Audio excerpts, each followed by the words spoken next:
Hello welcome to 10 TV special interview. So ఇప్పుడు ఇండస్ట్రీలో ఎక్కడ చూసినా కూడా థియేటర్స్ బంద్ ఇష్యూ, అలాగే AP deputy CM Pawan Kalyan చేసిన కామెంట్స్ అంటే ఇండస్ట్రీ నుంచి 1 year అయినా కూడా గవర్నమెంట్ ఫామ్ ఇప్పటి వరకు ఎవరూ వచ్చి కలవలేదని ఆయన చెప్పటం, అలాగే ఆయన చేసిన కామెంట్స్ పేటు ఆర్ నారాయణమూర్తి ఆయనకు సపోర్ట్గా మాట్లాడడం, అంటే ఇప్పుడే ఎందుకు ఆయన తెర మీదకి వచ్చి ఈ విధంగా మాట్లాడుతున్నారు. అలాగే నట్టి కుమార్ గారు కూడా దీనిపైన స్పందించారు.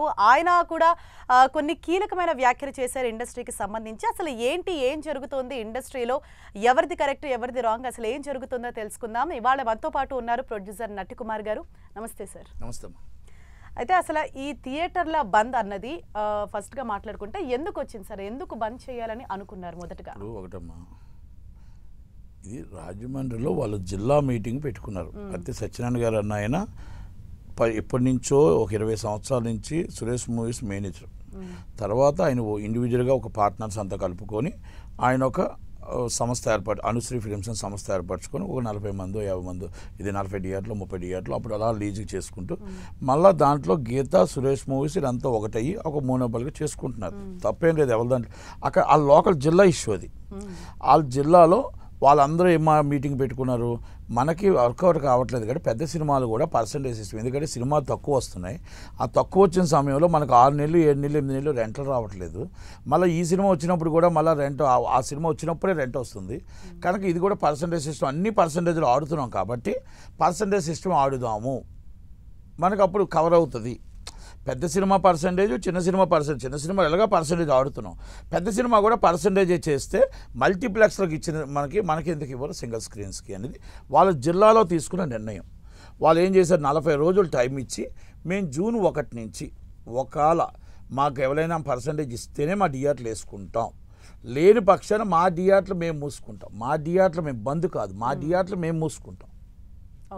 ఇంకొక థియేటర్ ముయ్యమని చెప్పలేరు, లేకపోతే ఇంకో పక్క జిల్లా ముయ్యమని చెప్పలా, సందు ముయ్యమని మా థియేటర్లు మేము మూసుకుంటాం అన్నారు. తప్పేం లేదు కదా దాంట్లో. మాకు వర్కౌట్ కానప్పుడు మనం మూసేవచ్చు. ఇప్పుడు నా థియేటర్ ఉంది, మనం లాస్ట్ టైం 3 వారాలు సినిమాలు మూసాను, మా పక్క థియేటర్లు 2 ఉన్నాయి, వాళ్ళకు 3 వారాలు సినిమాలే మూసారు. ఇప్పుడు కూడా సినిమాలు లేవు, మాకు సినిమాలు ఉన్నాయి, మేము వేసాం. అంటే సినిమాలు లేని వాళ్ళు ఎవరైనా మూసుకోవచ్చు. ఇది కరోనా నుంచి అలవాటు పడిపోయాం. అలాంటప్పుడు దాంట్లో ఎక్కడ తప్పు వస్తుంది? ఏప్రిల్ 19వ తారీఖు నాడు మీటింగ్లో జూన్ 1వ తారీఖు అన్నారు, అయిపోయింది. ఇక్కడ మే 18వ తారీఖు నాడు దిల్ రాజు గారు ఎగ్జిబిటర్ అసోసియేషన్ ఆంధ్రాకి ఫోన్ చేయడం, మీటింగ్ పెట్టమని చెప్పడం, ఆయన మీటింగ్ పెట్టడం, ఆ మీటింగ్లో వచ్చి మొత్తం టోటల్గా మాకు వర్కౌట్ కావట్లేదు కాబట్టి ఆంధ్రప్రదేశ్ తెలంగాణ ఎగ్జిబిటర్ అసోసియేషన్ అందరం కలిపి జూన్ 1 నుంచి పర్సెంటేజ్ ఇవ్వకపోతే మేము బంధుకాలు ఇస్తున్నాం అని రిటర్న్గా లెటర్ ఇచ్చారు. ఆ లెటర్ కూడా నేను అందరికీ పంపించాను కూడా. రిటర్న్గా లెటర్ ఇచ్చారు ఎవరికి? ఛాంబర్కి. ఛాంబర్ వారు ఏం చేశారు, కౌన్సిల్కి పంపించి నిర్మాతల మండలి, దాంట్లో జాయింట్ సెక్రటరీ నేను, నిర్మాతల మండలికి పంపించి ఏం చెప్పారంటే మీరు అర్జెంటుగా నిర్ణయం 19 తారీఖు పంపించారు, మీరు నిర్ణయం తీసుకోకపోతే వెరీ సీరియస్లీ వాళ్ళు థియేటర్స్ బంద్ చేస్తామంటున్నారు, ఇబ్బందికరం వస్తుంది. రేపు రాబోయే సినిమాలు ఉన్నాయి, ఆల్రెడీ 1వ తారీఖు 30వ తారీఖు భైరవ్ ఉంది, 5వ తారీఖు వచ్చి మీకు కమలాసన్ సినిమా ఉంది, 12వ తారీఖు హరిహర వీరమ్మలు డేట్స్ వేసి ఉన్నాయి. డేట్లు వేస్తారు, అనౌన్స్ చేస్తారు. అంటే అనౌన్స్ చేసింది ఎప్పుడైనా బంద్ అంటే ఏమంటారంటే ఏదైతే ఇప్పుడు అనౌన్స్ చేసారో అవన్నీ తర్వాత ఒక 1 month 40 రోజులు టైం ఇస్తారు. పోనీ ఏప్రిల్ 19వ తారీఖు వాళ్ళు బందే అన్నారు అనుకుందాం, అప్పటికి హరిహర వీరమ్మలు లేదు, అప్పటికి కమలాసన్ గారి సినిమా లేదు, అప్పటికి భైరవ లేదు. వాళ్ళు బంద్ అనే సమయానికి మీకు నిజంగా బంద్ అన్నారు అనుకుందాం, ఈస్ట్ గోదావరిలో అన్నా కూడా ఇది వర్తించదు. నెంబర్ 1. ఇక్కడ సినిమాలు అనౌన్స్ చేసిన తర్వాత 1వ తారీఖు నాడు అనౌన్స్ చేసేటప్పుడు పెద్దలు ఉన్నారు అక్కడ. ఛాంబర్ నుంచి వీళ్ళే పెద్దలు, దిల్ రాజు గారు, సురేష్ బాబు గారు, అరవింద్ గారు, సునీల్ గారు. థియేటర్ ఓనర్స్గా వీలే, లీజు ఓనర్స్గా వీలే, డిస్ట్రిబ్యూటర్లుగా వీలే, రేపు గవర్నమెంట్కి వెళ్ళడానికి వీలే, రేపు ఇప్పుడు ఎఫ్డీసీ చైర్మన్ వీలే. అన్ని పాత్రలు వాళ్ళవే, ఇంకొకరి పాత్ర లేదు. ఇప్పుడు మర్చిపోయాను, 27 మంది కమిటీలో కూడా వీలే, పర్సనల్ సిస్టమ్ కమిటీలో కూడా వీలే. అంటే ఇండస్ట్రీలో కూడా కొంచెం వీళ్ళ పెత్తనం బాగా ఎక్కువైపోయింది. ఎక్కువైపోయింది. నలుగురు కాస్త ఇంకా ఎక్కువ మంది కూడా అంటే అయిపోయారు. వాళ్ళదే నలుగురు ఎక్కడ కాదమ్మా, కూర్చున్నా గ్రూప్ నడుస్తుంది అప్. అని. అంటే గ్రూప్ అప్ నలుగురు అంటే ఈజ్ అరవింద్ గారి గ్రూప్ అవ్వచ్చు, దిల్రాజు గారి గ్రూప్ అవ్వచ్చు, సునీల్ గారి గ్రూప్ అవ్వచ్చు, సురేష్ బాబు గారి గ్రూప్ అవ్వచ్చు. ఈజ్ అ గ్రూప్ అప్ అంట. గ్రూప్ అంటాం అంటే ఇప్పుడు నటికుమార్ ఉన్నాడమ్మా, నటికుమార్ వెనకాల ఇప్పుడు నటికుమార్ మాట్లాడుతున్నాడు, నటికుమార్ ఒకటి కాదు, నటికుమార్ వెనకాల 10 మంది ఉంటారు. కానీ 10 మందిని మిమ్మల్ని వెనకాల పెట్టుకొని నేను జెండాలు పట్టుకొని కూర్చోనుగా. అవును. అంటే గ్రూప్, ఈ గ్రూప్స్ అన్నీ కూడా 10 ఎక్కువే గ్రూపులు అయ్యాయి. గ్రూపులు అవ్వలేదని నేను అనట్లే. ఈ గ్రూప్స్లో ఎవరి కాలు ఒక దానికి చేరుకున్నారు, అయిపోయింది. ఈ బంద్ అనేది 1వ తారీఖు బంద్ అనేది అసలు ఎవరు తీసుకొచ్చారు? దాంట్లో సత్యనారాయణ లేడుగా, అనుశ్రీ సత్యనారాయణ లేడుగా. అనుశ్రీ సత్యనారాయణ అన్న నా మీటింగ్లో ఉండుంటే తప్పును, ఓకే, ఆయన లేడు, మీరే కదా బంద్ కాల్ చేశారు. మీరు ఆ బంద్ కాల్ చేయడానికి మీరు విజ్ఞులు, విజ్ఞానులు, మేధావులు, దాతలు, విధాతలు, రేపు గవర్నమెంట్ని శాసించేవారు, గవర్నమెంట్ని నిలబెట్టేవారు, గవర్నమెంట్ని పడగొట్టేవారు. అంటే దాంట్లో అన్ని అర్థాలు వాళ్ళ నలుగురికి వస్తాయి. ఎందుకంటే దీంట్లో నేనేమి వాళ్ళని తప్పుగా మాట్లాడలే. ఇవన్నీ కూడా వాళ్ళే గవర్నమెంట్ దగ్గర వెళ్తారు. మాకు ఎప్పటి నుంచో ఉంది, మా జీవితం 5వ షో వస్తే చిన్న సినిమాలు బతకాలనేది మా ఆశ. ఎప్పుడు 5వ కాలంలో 5వ షో పెడతారు. అది 12 సంవత్సరాల నుంచి అలాగే ఉంటుంది. ఎప్పుడు వెళ్ళినా వీళ్ళు 4 పనులు అయిపోతాయి, ఆ 5వ పని అవ్వదు. ఎప్పుడు టికెట్ రేట్లు కావాలా, వెళ్తారు, అన్ని వెళ్తారు, ఈ నలుగురు వెళ్తారు, తెచ్చుకుంటారు, అయిపోతుంది. మరి అలాంటప్పుడు మీరు అన్నింటికి మీరే వెళ్తున్నప్పుడు మీరు మీటింగ్ పెట్టి బంద్ ఇవ్వడం ఎందుకు? బంద్ ఇచ్చిన ఎవరికి ఇచ్చారు? బంధు నిర్మాతకి ఇచ్చారు. నిర్మాత ఎవరు? మీరే. బంద్ ఎవరికి ఇచ్చారు? డిస్ట్రిబ్యూటర్ మీరే. ఇక బంద్ ఎందుకు? కూర్చొని మాట్లాడుకోవచ్చు కదా మీ నలుగురే కూర్చొని. బంద్ వల్ల ఎవరికి ఎటువంటి ప్రయోజనం కూడా లేదు. నేనేమంటున్నానంటే ఇప్పుడు ఎగ్జిబ్యూటర్స్ ఉన్నారు అనుకుందాం, మీ ఆధారంలో ఉన్నారు కదా, మీ అందుబాటులో ఉన్నారు కదా. మీ మాట జవదాటే వాళ్ళు ఎవరైనా ఉన్నారా? మీ మాట జవదాటే వాళ్ళు ఎవరు లేరు కదా. మళ్ళీ అలాంటప్పుడు పిలిచి మాట్లాడుకోండి. డిస్ట్రిబ్యూటర్ మీ మాట జవదాటే వాళ్ళు ఉన్నారా? లేరు, మీరే. కనుక అలాంటప్పుడు డిస్ట్రిబ్యూటర్, తెలంగాణలో డిస్ట్రిబ్యూటర్ ఎవరు? మైత్రి, సురేష్ మూవీస్ అండ్ సునీల్ గారు, ఏషియన్ అండ్ వెంకటేశ్వర, మీ నలుగురే కదా. విశాఖపట్నం మీ 4 ఆఫీసరే, ఈస్ట్ గోదావరి మీ 4 ఆఫీసరే, వెస్ట్ గోదావరి మీ 4 ఆఫీసరే, 86 మీతోనే ఉంటాడు, ఉషా పిక్చర్స్ మీతోనే ఉంటాడు. ఉషా అంటే ఎవరో తెలుసామమ్మా? కరణం బలరాం గారు వియ్యంకుడు. ఓకే, 86 గారు. అలాగే అక్కడ ఇంకొక 2 డిస్ట్రిబ్యూటర్లు ఉన్నాయి. అంబికా కృష్ణ గారు ఒక 4 ఉన్నాయి. కృష్ణా జిల్లాలో 4. G3 అంటే దిల్రాజు గారు, అరవింద్ గారు కలిపి. సురేష్ మూవీస్ అలంకార్ ప్రసాద్, ఈ 2. ఇంకా అక్కడ మా టోటల్గా ఇంకేం ఆఫీసులు ఉన్నాయి? అయిపోయిందా? Guntur UV creations, Suresh movies వాళ్ళిద్దరే, అయిపోయింది. నెల్లూరు మాగుంట వాళ్ళు, మాగుంట మనోజ్, మాగుంట సుబ్రహ్మరెడ్డి గారు వాళ్ళ తాలూకువి ప్లస్ యువి క్రియేషన్స్, అయిపోయింది. సీడెడ్ ఎన్వి ప్రసాద్ గారు, Suresh movies, UV creations and others. ఇంకెవరైనా కొత్త వాళ్ళు ఉన్నారా? ఈ నేను ఆంధ్రప్రదేశ్ ఈ చెప్పిన నిజాలు కావు, నువ్వు తప్పు చెప్పావు, మాకు ఎవరో లేవు అని ఒక మాట చెప్పండి ఎవరినైనా. అంటే నేను అంటున్నా, ఇప్పుడు నాకేం ఎవరి మీద కక్ష కాదు, ఎవరి వాళ్ళకి ఉండొచ్చు, నేనే ఉండడం కోసం మాట్లాడలే. ఇక్కడ నైజాం నుంచి క్యాంటీన్లు, సునీల్ గారు సునీల్ గారి క్యాంటీన్లు ఉన్నాయి కదా, అంటే గ్రూప్ ఆఫ్ కంపెనీస్. మరి దిల్రాజు గారివి, మరి ఇంకొకరివి తెలంగాణ సీడెడ్, మరి గుంటూరు, నెల్లూరు, వైజాగ్, విజయవాడ మల్టీప్లెక్స్లో ఉన్న రేట్లు మనం టికెట్ తీసుకున్న 5 రెట్లు ఎక్కువ. ఇప్పుడు మీ పిల్లల్ని తీసుకొని వెళ్ళారు, వాళ్ళకి అడిగితే తిండి పెడతారా, లేకపోతే 2 కొట్టి కూర్చోబెడతారా? కాదు. ఎందుకంటే వాళ్ళకి పెట్టలేక, సినిమా చూడలేక సినిమాకి వెళ్ళడం మానేస్తున్నారు. ఎందుకంటే పిల్లలు అడుగుతారు, మనం పెట్టాలంటే 1000, చూడాలంటే 200 టికెట్. ఈ 200 రూపాయల టికెట్ అని చెప్పి 4 టికెట్లు తీసుకొని 4 రోజులు 8 వెళ్తే వాళ్ళకి పెట్టాలంటే 1000 కావాలి. టికెట్ రేట్ల కన్నా ఈ క్యాంటీన్లో ఉన్న రేట్లే చాలా ఎక్కువైపోయాయి, అది అందరికీ తెలుసు. మరి దానివల్ల జనాలు తగ్గిపోయారు, మనం పోగొట్టుకున్నాం. ఓటీటీ అనడం తప్పు. మరి ఓటీటీ వస్తే ఇప్పుడు రిలీజ్ సినిమాలు నేనే సృష్టించాను. ఓటీటీ సినిమాలు అన్నీ నేను తీసుకొచ్చేది, రిలీజ్ వచ్చాయి కదా. మరి ఓటీటీలో ఉన్నట్లోనే థియేటర్లో ఏదో సినిమా చూస్తున్నారు. Is the fashion. థియేటర్లోకి వెళ్తే రిలాక్స్నెస్ అండ్ 3 hours జనాలు వెళ్తారు, థియేటర్లోకి ఖచ్చితంగా వెళ్తారు, అందరూ కలిపి సినిమా చూడాలని ఒక ఆశ కదా. దాన్ని మనం పోగొడుతుంది, మనం ఫ్యామిలీస్ని పోగొడుతుంది. మనం ఇండివిజువల్గా కంపల్సరీ ఒక 1000, 500, 200 ఖర్చు పెట్టి సినిమాకి వెళ్తున్నారు. ఫ్యామిలీస్ని దూరం చేసింది మనం. ఇవన్నీ పోతే ఇక్కడ ఇదంతా ఇప్పుడు జరుగుతుంది. ఇదే పర్సంటేజ్ సిస్టంలోని అది మాకు తెలుసు. ఇప్పుడు 90% 50% అవుతున్నాయి. ఎగ్జిబిటర్లు అడుగుతుంది కూడా తప్పేమీ లేదు.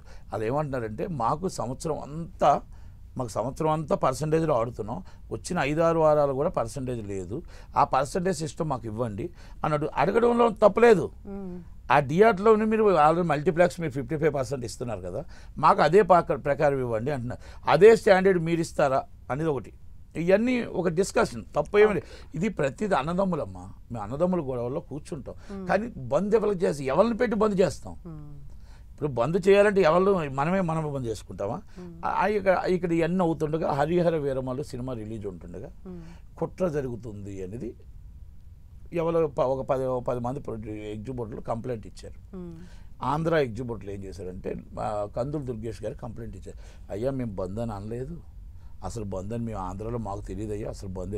ఇంకొకటి తెలుసా, council joint secretary, X sector producer sector chamber of commerce chairman, EC member, X joint secretary film chamber of commerce, exhibitor నేను, నాకు తెలియదు బంద్ అంటే. అంటే నాకు ఇన్ఫర్మేషన్ లేదు, ఒక ఎగ్జిబిటర్గా నాకు ఇన్ఫర్మేషన్ లేదు. ఇప్పుడు బంద్ అంటే చాలా సీరియస్ ఇష్యూ, అంటే చావో రేవో, మన ప్రాణాన్ని తెగించి మన బంద్ అంటే మా హక్కుని పోరాడుతాం, మా హక్కుని మేము ముందు పెడుతున్నప్పుడు అందరినీ అన్ని అభిప్రాయాలు కనుక్కొని A class, B class, C class కనుక్కొని మనం వాళ్ళ అభిప్రాయాలు అన్నీ తీసుకొని మా కష్టం ఏంటో మీ కష్టం ఏంటో తెలుసుకొని పెద్దలందరూ నిర్ణయం తీసుకోవాలి. అంటే మరి ఎవరికి ఇన్ఫర్మేషన్ లేకుండా ఎవరితో అంత డిస్కస్ వీళ్ళు నలుగురే చేశారు అది. ఇప్పుడు అలాగే ఈ నలుగురు అంటున్నారు, ఆ నలుగురిలో కూడా మేము ఆ నలుగురిలో లేమని ఆల్రెడీ ఇద్దరు మీడియా ముందుకు వచ్చి చెప్తూ ఉన్నారు. అరవింద్ గారు లేరు, దిల్ రాజు గారు, నేను కూడా లేరు, సురేష్ బాబు గారు లేరు, సునీల్ గారు లేరు. థియేటర్లు ఎవరి దగ్గర ఉన్నాయి? అది పాప బుక్ మై షో ఎవరి దగ్గర ఉంది? మరి క్యాంటీన్ ఎవరి దగ్గర ఉన్నాయి? మరి రేపు సీఎం దగ్గరికి వెళ్తుంది ఎవరు? మరి సెక్రటరేట్లకు వెళ్తుంది ఎవరు? ఈరోజు ఛాంబర్లో మీటింగ్ పెడుతుంది ఎవరు? కౌన్సిల్లో మీటింగ్ పెడుతుంది ఎవరు? ఇప్పుడు 27 మందిలో కమిటీలో ఎవరు ఉన్నారు? మీరు లేవు. మరి ఈ దీంట్లో ఎందుకున్నారు మీరు సీఎం గారి దగ్గరికి వెళ్తూనే మొత్తం అన్ని ఎంట్రీస్ తీద్దాం. ఆ ఎంట్రీస్లో ముందు మీ నలుగురు ఉన్నారు కదా, మీ నలుగురు తర్వాత ఇంకెంతమంది ఒక 5-6 వస్తున్నారు కదా. అంటే నేను ఏమంటున్నానంటే గ్రూప్ ఆఫ్ కంపెనీస్, అంటే మీ నలుగురు సూచిస్తున్నారు, మీరు రండి, మీరు బాగా ఉన్నారు, డ్రెస్ బాగా వేశారు, మీరు డ్రెస్ బాగా వేశారు, మీరు అందంగా ఉన్నారు, 10 మంది వెళ్తున్నాం. ఫస్ట్ 30 మంది చెప్తారు, మమ్మల్ని పెడతారు మీటింగ్, 30 మంది సీఎం గారు రమ్మన్నారంటారు. 30 మంది తర్వాత 3 రోజుల తర్వాత అంటారు సీఎం గారు సెక్యూరిటీ ప్రాబ్లం వచ్చిందంటే 20 మంది అంటారు. మళ్ళీ సీఎం గారు సెక్యూరిటీ ప్రాబ్లం వచ్చి 9 మంది అంటారు. చార్టర్ ఫ్లైట్ ఎంతమంది సరిపోతే అంతమంది వాళ్ళు సెట్ చేసుకుంటారు. కానీ 3 రోజుల ముందు అందరికీ చెప్తారు అందరం వెళ్దామని. అంటే ఇదొకటి, సీఎం గారి దగ్గరికి నేను వెళ్ళాలను, పవన్ కళ్యాణ్ గారి దగ్గరికి నేను వెళ్ళాలను, నేను తీసుకెళ్ళాలి అనుకుంటే ఇలా వెళ్దా అసలు లేదు నాకు. నేను అందరినీ పర్మిషన్ తీసుకొని నేను తీసుకెళ్ళగలుగుతా. నేను వెళ్ళాలి అనుకుంటే నేను 5 నిమిషాలు వెళ్తా, అది అందరికీ తెలుసు. నేను సీఎం గారి దగ్గరికి వెళ్ళాలి అంటే వీళ్ళ పర్మిషన్ నాకు అవసరంలా. అంటే ఏంటంటే ఒక ఆర్గనైజేషన్కి బద్దుడే ఉంటాం, ఒక ఆర్గనైజేషన్కి మనం ఆర్గనైజేషన్ తరపు నుంచి వెళ్ళాలని అనుకుంటాం తప్ప ఇండివిజువాలిటీ నేను లోకేష్ గారి దగ్గరికి వెళ్ళగలుగుతా, చంద్రబాబు నాయుడు గారి దగ్గరికి వెళ్ళగలుగుతా, రేవంత్ రెడ్డి గారికి వెళ్ళగలుగుతా, రాహుల్ గాంధీ గారి దగ్గరికి వెళ్ళగలుగుతా, నేను అమిత్ షా గారి దగ్గర కూడా వెళ్ళగలుగుతా. ఐఎమ్ సీనియర్ పొలిటికల్ లీడర్, నేనేమి నాట్ ఓన్లీ స్మాల్ లీడర్. కనుక నేను కూడా వాళ్ళ దగ్గరికి వెళ్ళి నా బాధని కష్టాన్ని చెప్పగలను. ఇది ప్రజల బాధను వాళ్ళకి చెప్పగలుగుతాం. ఇది ప్రజల బాధ కాదు, మా బాధ. ఇది మా ఛాంబర్ నుంచో కౌన్సిల్ నుంచో మేము అది చెప్పగలగాలి తప్ప ఇది ఆర్గనైజేషన్ ఇండివిజువల్గా వెళ్ళడానికి లేదు. మామూలుగా ఇప్పుడు ఒక గవర్నమెంట్ ఫామ్ అయింది అంటే ఎవ్రీ టైం మనం చూస్తూ ఉన్నాము, ఇండస్ట్రీ నుంచి కొంతమంది పెద్దలు వెళ్ళి మర్యాదపూర్వకంగా కలిసి మాట్లాడుకుంటారు. దాని తర్వాత కానీ థియేటర్ సినిమాలు రిలీజ్ అయినప్పుడు ఆ రేట్లు పెంచమని అడగడానికి కానీ వాటికి వెళ్తుంటారు. గతంలో కూడా అంటే పవన్ కళ్యాణ్ గారు ఇటువంటి ఇష్యూస్ పైన ఆయన ఫైట్ చేశారు సినిమాలకు సంబంధించి. కానీ ఆయన చెప్పేది ఏంటంటే 1 year అయినా కూడా ఇంతవరకు ఎవరు వచ్చి కనీసం కలవలేదు అని చెప్తున్నారు. అంటే అందులో మీరు ఏకీభవిస్తారా? దాని గురించి ఎందుకని వెళ్ళలేదు? ఏ ముఖం పెట్టుకుని వెళ్తారు? చంద్రబాబు నాయుడు గారు మా సినిమా ఫీల్డ్ మా కుటుంబం, నా అన్నదమ్ములు, నా అక్కలు, మా కుటుంబం, మా సినిమా ఇండస్ట్రీ అంటే మా కుటుంబం అని మీరు చిన్న ఫంక్షన్కి పిలిచిన ఆయన సీఎం అని పక్కన పెట్టేసి, జాతీయ లీడర్ అని పక్కన పెట్టేసి, ఒక చిన్న ఫంక్షన్ ఉన్నా సినిమా ఫీల్డ్లో, చిన్న ఏది అకేషన్ ఉన్నా, చావున్నా పుట్టుకున్నా అన్నీ ఉన్నా ఆయనే ఫస్ట్ నించొని అన్నీ పక్కన పెట్టేసి ఆ పక్కన కూర్చొని ఉదయం సాయంత్రం దాకా కూర్చొని ఎన్నో సందర్భాల్లో అందరికీ ఏది కావాలో అది హెల్ప్ చేసిన వ్యక్తి, కుటుంబంలో ఒక్కడిగా వచ్చిన వ్యక్తి. నెంబర్ 1, మనం ఏది కావాలంటే అది చేసిన వ్యక్తి. ఎవరికి ఏది కావాలి, ఇండస్ట్రీ కాదు, ఏది కావాలి, మీరు రేట్లు కావాలన్నా మీరు ఫోన్లో మాట్లాడితే కూడా మీరు ఎందుకు రావడం అనే టైప్లో చేసుకోవచ్చు. అంటే అంత హెల్ప్ఫుల్ చేసిన వ్యక్తి. కొంతమందికి చుట్టం అవుతారు, కొంతమందికి చుట్టాలు అవుతారు. అంత చేసిన వ్యక్తి సుఖంలో ఉంటప్పుడు మీరందరూ మాకు పలానా వేరు విడిచిన చుట్టం, పలానా దగ్గర నుంచి పలానా చిత్తూరు జిల్లా నుంచి పలానా చుట్టం, పలానా విజయవాడలో నుంచి పలానా వాళ్ళ భువనేశ్వరమ్మ దగ్గర నుంచి మా చుట్టం అనే వాళ్ళందరూ ఆయన అరెస్ట్ చేస్తే జగన్మోహన్ రెడ్డికి భయపడి బల్లల కింద దాక్కున్నారు వీళ్ళంతా. నేను ఎందుకు అంటున్నానంటే దీంట్లో తప్పేమీ లేదు, బల్లల కింద దాక్కున్నారు అంటానికి. ఎందుకంటే అందరికీ తెలిసే విషయం. వాళ్ళందరూ ఒక్కలా ఆయన కాడికి వెళ్ళి పలకరించలేదు. లోకేష్ గారు లీగల్ ఇష్యూస్, ఇది ఎన్నోసార్లు నేను సందర్భాలు చెప్పుకోవచ్చు. ఆయన లీగల్గా ఒక తండ్రిని ఎలా కాపాడుకోవాలి, పార్టీని ఎలా కాపాడుకోవాలి, ఆ తల్లిని ఎలా ఓదార్చాలి, భార్యని ఎలా ఓదార్చాలి, ఒక్కడై ఆయన అరెస్ట్ చేస్తానంటుంటే ఈ సిఐడి వాళ్ళు ప్రత్యేక ఫ్లైట్ వేసి తిరుగుతున్నా కూడా ఒక్కడై తిరుగుతూ యువగలం పాదయాత్ర ఆపి కష్టపడి తండ్రిని 56 రోజులు 53 రోజులు ఉంటే ఆ తండ్రిని కాపాడుకోవడానికి ఎంత కష్టపడ్డాడో ఆయన ఒక్కలైనా ఫీట్ అయినా చేశారా? బాబు మేము ఉన్నామని చెప్పారా? బాబు మీ కుటుంబానికి మేము అండగా ఉన్నామని చెప్పారా? అలాంటి సీనియర్ వ్యక్తి 70 దేశాలు మొత్తం కార్యకర్తలు ఏకమయ్యారు తప్ప మీరు ఒక్కలేనా ఆయన దగ్గరికి వచ్చారా? భువనేశ్వరమ్మ పాపం ఒక్కరు ఇలా కూర్చుంటే ఆ తల్లి నందమూరి తారక రామారావు గారి బిడ్డ చంద్రబాబు నాయుడు గారి మిస్సెస్ ఆమె నడి రోడ్డు మీద నించుంటే ఆమెను పలకరించడానికి కూడా రాలేదు ఈ పెద్ద మనుషులు. మరి ఆ రోజు రానప్పుడు, మరి ఆ రోజు అంటారు చాలామంది బంధువులు వస్తారు, రాబంధువులు సుఖంగా ఉన్నప్పుడంట అందరూ వస్తారు, కష్టాల్లో ఉన్నప్పుడు బంధువులు కనబడరంట. ఆయన ఎవరో మాకు తెలియదంటే ఇవన్నీ జగన్మోహన్ రెడ్డి గారికి భయపడే వచ్చారు. భయపడి జగన్మోహన్ రెడ్డి గారికి రాలేదు. ఇది నేను వాస్తవం. ఆ రోజు శ్రీదత్ గారు వచ్చారు, ఓకే, రాఘవేంద్రరావు గారు, కెఎస్ రామారావు గారు, నట్టికుమార్, ఓకే, నేను ఆయన పార్టీలో లేను, అయినా కూడా బాధ అనిపించింది కన్నీళ్ళు. ఎందుకంటే రాజశేఖర రెడ్డి గారితో నేను ఉన్నాను, రాజశేఖర రెడ్డితో సరిజోడుగా చంద్రబాబు నాయుడు గారు ఉన్నారు. ఎవరికైనా బాధ అనిపిస్తుంది. ఇష్యూస్ బేస్డ్ మాట్లాడతాం, బయటకు వచ్చేటప్పుడు మనకు విభేదాలు ఉండవు. ఇప్పుడు కూడా నేను అందరితో మాట్లాడి నాకు ఇష్యూస్ బేస్డే తప్ప ఎవరితో విభేదాలు లేవు. ఎందుకంటే విభేదాలు చెప్పండి, వ్యక్తిగతంగా ఎవరు మాట్లాడుకోం కదా. ఇప్పుడు నేను నారాయణమూర్తి 35 సంవత్సరాల ఫ్రెండ్స్, ఇప్పుడు దిల్ రాజు నేను దాదాపు 25-26 సంవత్సరాల ఫ్రెండ్స్. ఎవరు అక్కడ విభేదాలు లేవు మాకు.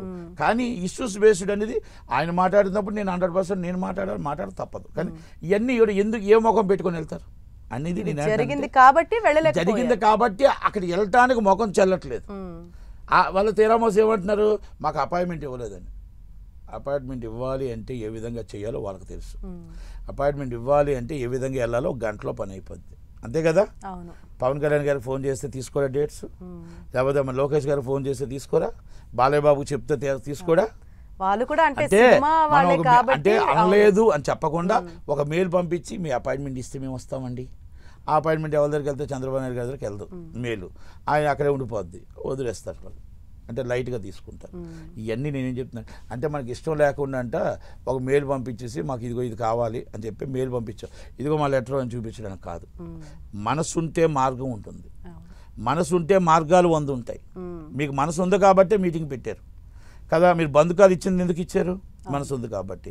కనుక ఇవన్నీ కూడా నేనేమంటున్నానంటే పవన్ కళ్యాణ్ గారు ఏమి చెప్పలేదు. ఆయన ఏమన్నాడంటే చంద్రబాబు నాయుడు గారిని కూడా కలండి, కలిసిన తర్వాత పరిశ్రమకు హోదా తీసుకొద్దాం. హోదా ఇవ్వలేదు ఇప్పుడు దాకా. పరిశ్రమకు హోదా తీసుకొద్దాం అంటే చాలా పెద్ద మాట అది. పరిశ్రమ నిలబెడదాం అంటే చాలా పెద్ద మాట అది. మాకు పరిశ్రమకు ఏం కావాలో తీసుకొద్దాం అని చెప్పాడు ఆయన.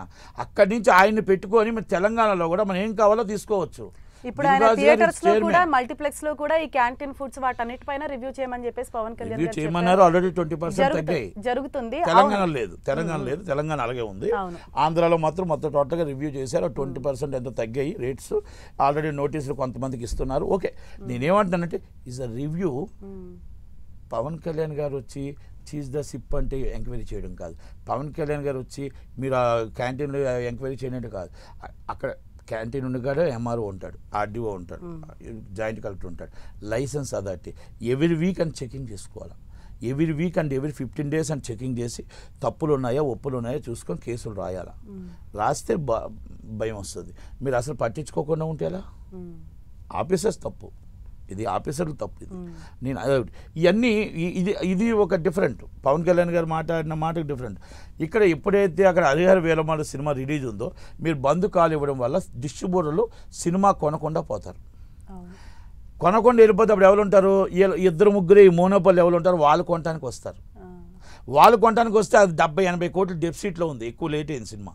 మరి ఆ డెఫిసిట్ ఎవరు కన్ఫర్మ్ చేస్తారు? ఇప్పుడు థర్డ్ వ్యక్తి ఎవరో ఒకరు రావాలా. ఇప్పుడు నేను రెగ్యులరు, నేను 10 రూపాయలు ఇస్తాను, మీరు వచ్చారు 12 రూపాయలు ఇస్తారు. మీరు బంద్ అంటే ఇప్పుడు మీరు ఎందుకు వస్తారు? అమ్మ కొంటే దెబ్బతింటామేమో అంటే బయట వాళ్ళని రాకుండా ఉండడం కోసం వీళ్ళ కుట్ర పన్నారు అనేది ఇది ఆయన ఇది ఆర్ నారాయణమూర్తి గారు తప్పుగా అర్థం చేసుకున్నారు. అంటే ఇక్కడ ఆర్ నారాయణమూర్తి గారు అంటే ఎందుకనేసి ఇప్పుడే ఆయన ఇప్పుడు తెర ముందుకు వచ్చి ఎందుకని దీని గురించి మాట్లాడుతున్నారు? పవన్ కళ్యాణ్ గారు చేసిన కామెంట్స్ గురించి ఎందుకని ఇప్పుడు ఆయన మాట్లాడుతున్నారు? 5వ షో మనకు రానప్పుడు 5వ షో అనేది జీవనాడి. చిన్న సినిమాలు బతకడానికి 5వ షో. ఆ రోజు జగన్మోహన్ రెడ్డి గారు ఆయన ఉన్నాడు. ప్రత్యేకంగా చిన్న సినిమాల కోసం ఆయన్ని, పోసాని కృష్ణమూర్తి గారిని, అలీ గారిని, వీళ్ళు ముగ్గురు చిన్నోళ్ళే. పెద్దవాళ్ళు అందరూ వచ్చారు. ఆ రోజు పెద్దవాళ్ళతో కూర్చొని మీటింగ్ ఎలా తెలిసిన ఇలా చిరంజీవి గారు మైక్ లాక్కొని మరి పెట్టారు, మనం అంతా చూసాం. మరి ఆ రోజు చిరంజీవి గారిని ఏ విధంగా సత్కరించారు, అక్కడ ఉన్న వాళ్ళందరినీ ఏ విధంగా నడిపించారు, అక్కడ ఏమనిపించిందో మీకు ఒక్క మాట కూడా చెప్పలే, అనలే. మళ్ళీ 5వ షో రాలేదని మరి మాట్లాడలే, మీరు ఏవి మాట్లాడలే. ఆ రోజు నుంచి అసలు నోటు పెగలలేదు మీకు. ఏదో ఒకటి కనిపించ భీమానాయక్ సినిమాని 125 థియేటర్లు సీజ్ అయిపోయి థియేటర్ల సినిమా ఇబ్బంది పెడుతుంటే ఆ రోజు ఎగ్జిబిటర్ దేవాలయమైన కనబాలే. అదే పవన్ కళ్యాణ్ గారిని ఇబ్బంది పెడుతున్నారని కనబాలే, ఏ రోజు చెప్పలే. కానీ ఇప్పుడు ఆల్ ఆఫ్ ది సడన్ అయిపోయి 10 రోజులు అయిపోయింది. 10 రోజుల తర్వాత ఒక లెవెల్లో రావడం, ఒకరు చెప్పడం, ఆ చెప్పిన వెంటనే మీరు ప్రెస్ మీట్ పెట్టడం, ప్రెస్ మీట్ పెట్టి మీరు పర్సంటేజ్ సిస్టమ్ కోసం మాట్లాడితే బాగుండు. పవన్ కళ్యాణ్ గారిని టార్గెట్ చేయడం తప్పు. మీరు మాట్లాడేటప్పుడు మీకు ఏంటంటే మేము మాట్లాడినా పర్లేదు, మీరు అబోధయాలతో మీరు రైతు కష్టపడితే చూడలేనని సినిమాలు తీశారు, పేదవాడి కష్టం కోసం సినిమా తీశారు, మట్టి వాసనతో సినిమా తీశారు. మీరంటే పేదవాడు కొంటే మీరు బతుకుతున్నారు. మీరు ఆటో మీదే వెళ్తారు, ఆటో మీదే వస్తారు, నడుచుకుంటూ వెళ్తారు, నడుచుకుంటూ వస్తారు. ఇది మీకంటే పేదవాడి కష్టం తెలియాలని మీరు ఆలోచిస్తారు. మరి ఇవన్నీ తెలిసిన వాళ్ళు 350 రూపాయలు పాప్కార్న్ ఉంటే దాన్ని ఖండించకపోవడం తప్పే కదా. మీరు సమస్య ఇవన్నీ మొత్తం అధిక రేట్లు ఉన్నాయి కదా, మీరు అవన్నీ సామాన్యులకు రేట్లు రావాలని మీరు మాట్లాడుంటే బాగుండు కదా. మరి మల్టీప్లెక్స్లో 20% ఆక్యుపేషన్ ఉండాలి, ఆ మల్టీప్లెక్స్ 75 రూపాయలు టికెట్ ఉండాలి. గాంధీ గారి టైంలో పేదవాడి కళ, పేదవాడి సినిమా చూడాలని మీరు అడుగుంటే బాగుండు కదా. మరి ఇవన్నీ అడగకుండా మొత్తం టోటల్ 5వ షో ఉంటే చిన్న సినిమా బతుకుతుందని బాగుంటుంది కదా. ఆల్రెడీ 90% పర్సంటేజ్ సిస్టంలో ఉన్నాయి. ఆ సిస్టమ్ మీకు అర్థం కావట్లే. 10 సినిమాలు రెంట్ అడుగుతున్నారు, 10%. రెంట్ వద్దు మాకు, అది కూడా పర్సంటేజ్ ఇవ్వమని ఎగ్జిబిట్లు అడుగుతుంది, తప్పులేదు దాంట్లో. కానీ ఇది కూర్చునే మాట్లాడుకోవాలి అనేది ఒకటి. మీరు దానికి వచ్చి పర్సంటేజ్ సిస్టమ్ అయిపోయేది. మేము పోరాడింది 2008 నుంచి పోరాడుతున్నాం. ఆయన నేను ఇద్దరం కూర్చున్నాం నిరాహార దీక్షలో. నేను నట్టి కుమార్ గారు అంటే పర్సంటేజ్ మీద ఫైట్ చేస్తున్నా, అది కొలిక్కి వచ్చే టైంలో ఇటువంటి తప్పది. అదే అంటున్నాను, ఆల్రెడీ వచ్చేసింది అది. పర్సంటేజ్ సిస్టమ్ ఆడుతుంది. ఆయన సినిమాలు పర్సంటేజ్, మా సినిమాలు పర్సంటేజ్ చేస్తున్నారు. వాళ్ళు అడిగింది, ఎగ్జిబిట్లు అడుగుతుంది ఏంటంటే మీ అన్ని సినిమాలు పర్సంటేజ్ చేస్తున్నాం, మాకు వర్కౌట్ కావట్లేదు, పెద్ద సినిమా రెంట్ అని వేసుకొని మా దగ్గర డబ్బు తీసుకెళ్ళిపోతున్నారు, దానివల్ల మేము నష్టపోతున్నాం. ఆ సినిమాలు కూడా పర్సంటేజ్ ఉన్నాయంటే మల్టీప్లెక్స్కి ఇచ్చినట్టు మాకు కూడా ఇస్తే మేము బయటపడతాము, ఎగ్జిబిట్లుగా ఇబ్బంది పడుతున్నాము అనేది. లీజు ఓనర్లు అవ్వచ్చు, కొంతమంది ఎగ్జిబిట్లు అవ్వచ్చు, ఇది మాట వాస్తవం, నేనేం కాదని చెప్పట్లేదు. ఒక ఓనర్గా నాకు సంతోషమే. కానీ ఆర్గనైజేషన్లో ఉన్నప్పుడు ఒక పద్ధతి ప్రకారం వెళ్ళాలి అంటాను నేను. నేను ఓనర్గా నాకు లాభమే కదా, కానీ అది కాదు. ఆర్గనైజేషన్లో ఉన్నప్పుడు ఒక పద్ధతి ప్రకారం వెళ్ళాలి మనం. ఆ పద్ధతిని జవదాటకూడదు. మీరు ఆల్ ఆఫ్ ది సడన్ బంద్ అంటే సినిమాలు అనౌన్స్ చేసుకున్న నిర్మాతలు ఏమవుతారు, ఆ సినిమా కొన్న డిస్ట్రిబ్యూటర్లు ఏమవుతారు, ఇవన్నీ మనం ఆలోచించుకోవాలి కదా. మీరు బంద్ అనలేదు అని అంటానికి లేదు, నారాయణమూర్తి అనలేదు అంటున్నాడు. ఆయన లెటర్ రూపంగా ఉన్నాయి. ఆ లెటర్లో అందరూ సంతకాలు పెట్టారు. దిల్ రాజు గారు ఉన్నారు, సురేష్ బాబు గారు ఉన్నారు, సునీల్ గారు ఉన్నారు. అందుకే నేను అంటున్నా, అబద్ధం దాగదు. మీరు దిల్ రాజు గారు మన ప్రెస్ మీట్ పెట్టి, సార్ జరిగిన తప్పు జరిగిపోయింది, ఇది పొరపాటు జరిగింది, ఈ పొరపాటుని మేము సర్దిద్దుకుంటాం, మమ్మల్ని ఆటోమేటిక్గా దయచేసి ఇక్కడితో ఇది వదిలేయండి అని అంటే ఇది ఫుల్ స్టాప్ అయిపోయేది. దాన్ని తీసుకొచ్చి జనసేన నాయకుడు అంటే పార్టీకి అంటగట్టడానికి జనసేన నాయకుడు అని తీసుకొచ్చి అత్తిల సత్యనారాయణ గారికి పెట్టారు. అది పెడుతూ నేను తప్పు చేయలేదు అని అంటూ అసలు మేము బంధుకు కాల్ ఇవ్వలేదు, ఎస్ రాసుకోండి ఇదేనా రాయండి అంటూ మేము బంధు కాల్ ఇవ్వలేదు, అసలు మేము మాట్లాడిందే లేదు అన్నారు. నేను మళ్ళీ ఈరోజు చెప్తున్నా మీ టీవీ ద్వారా, ఏ పవన్ కళ్యాణ్ గారు అయితే సీరియస్గా తీసుకున్నారో ఆయనకి పెన్ డ్రైవ్తో సైతం వెళ్ళింది. ఆయనకి ఆల్రెడీ లాంచ్ జరిగిన మీటింగ్తో సైతం ఎవరెవరు తొడగొట్టారో ఎవరెవరు మాట్లాడారో పెన్ డ్రైవ్తో సైతం వెళ్ళింది. కనుక మీరు అక్కడ మాట్లాడిన మాట అబద్ధం అని అర్థమైపోయింది. ఇప్పుడు మాట్లాడేది అంతా పెద్దోళ్ళు ఎవరైతే మాట్లాడుతారో అదంతా ఒక కవరప్. అండ్ ఇప్పుడు నారాయణ మాట్లాడేది కూడా వెనక వేరే వాళ్ళు ఉండి ఆయన చేత మాట్లాడి అయిపోయింది. ఇక్కడ సత్యనారాయణ గారిని ఎందుకు సస్పెండ్ చేశారంటే ఆయన పార్టీ నాయకుడు అన్నాడు కాబట్టి దీంట్లో పార్టీని లాగకూడదు అని కనుక ఆయన ఆటోమేటిక్గా సస్పెండ్ చేశారు. ఎందుకంటే పార్టీ నిర్ణయాన్ని వాళ్ళు చేశారు అమలు. కానీ ఆయన పార్టీ నాయకుడి కంటే ముందు డిస్ట్రిబ్యూటర్, పార్టీ నాయకుడిగా ముందు ఎగ్జిబ్యూటర్. మీరు ఎఫ్డీసీ చైర్మన్ కదా, కాంగ్రెస్ నాయకుడు కదా, అనలేదుగా. ఎవరు అన్నాం మేమన్నా? దిల్ రాజు గారు అన్నాం, సార్ ఎగ్జిబ్యూటర్ గారు అంటాం, సార్ నిర్మాత గారు అంటాం కదా, డిస్ట్రిబ్యూటర్ గారు అంటాం. మిమ్మల్ని ఎవరైనా అన్నారు అలాగా? ఇప్పుడు ఇన్ని ప్రెస్ మీట్లో ఆయన ఎక్కడైనా ఎఫ్డీసీ చైర్మన్ గారు కాంగ్రెస్ నాయకుడు అనలేదు కదా. అంటే మీరు అవతరకాశ ఏంటి, ఒక జనసేన పార్టీని మీరు తీశారు అంటే ఇస్ ద డామేజ్ చేయడానికి జనసేన పార్టీకి మీరు ఫిక్స్ అయ్యి ఉన్నారు. మీరు ఫిక్స్ అయ్యారు కదా, మరి జనసేన పార్టీ ఫిక్స్ అయ్యాక చేశారు. ఆర్ నారాయణమూర్తి గారు కూడా టార్గెట్ చేయడం ఏంటి? ఇన్ని చేయలేనప్పుడు పవన్ కళ్యాణ్ గారు టార్గెట్ చేశారంటే, అక్కడ జగన్మోహన్ రెడ్డిని కవర్ చేశారంటే, జగన్మోహన్ రెడ్డి గారిని కవర్ చేశారు. పేదవాళ్ళని పక్కన పెట్టి ఏదైతే కార్పొరేట్ కంపెనీలో కార్పొరేట్ కంపెనీకి వత్తాసు పలికారు. మరి అలాంటప్పుడు ఎన్ని కుట్ర అని అనుకోరా? ఆయన సినిమాని 12తో రిలీజ్ అవ్వడానికి థర్డ్ పార్టీని ఎవరిని కొనకుండా మేమే కొనాలని ఒక చిన్న కుతంత్రం లేదా దీంట్లోని? మరి దాంట్లో తప్పులేదంటారేంటి వీళ్ళు? మరి ఆర్ నారాయణమూర్తి గారికి కనబడదా? ఆర్ నారాయణమూర్తి గారికి నేను చెప్పినా ఆయన చెప్పినా ఇద్దరం ఫైట్ చేసింది ఒకటే కాజు కోసం. ఆ కాజు ఆల్రెడీ దీనికి సంబంధం లేదు. ఆయన వేరే రకంగా పెట్టాడు కానీ యాక్చువల్గా ఆయన సంబంధం లేదు. అసలు ఇప్పుడు ఇండస్ట్రీలో అంటే ఇప్పుడు June 11th Harihara Veeramallu release అవ్వబోతుంది, 12th రిలీజ్ అవ్వబోతుంది కాబట్టి అంటే ఏంటి ఇష్యూ?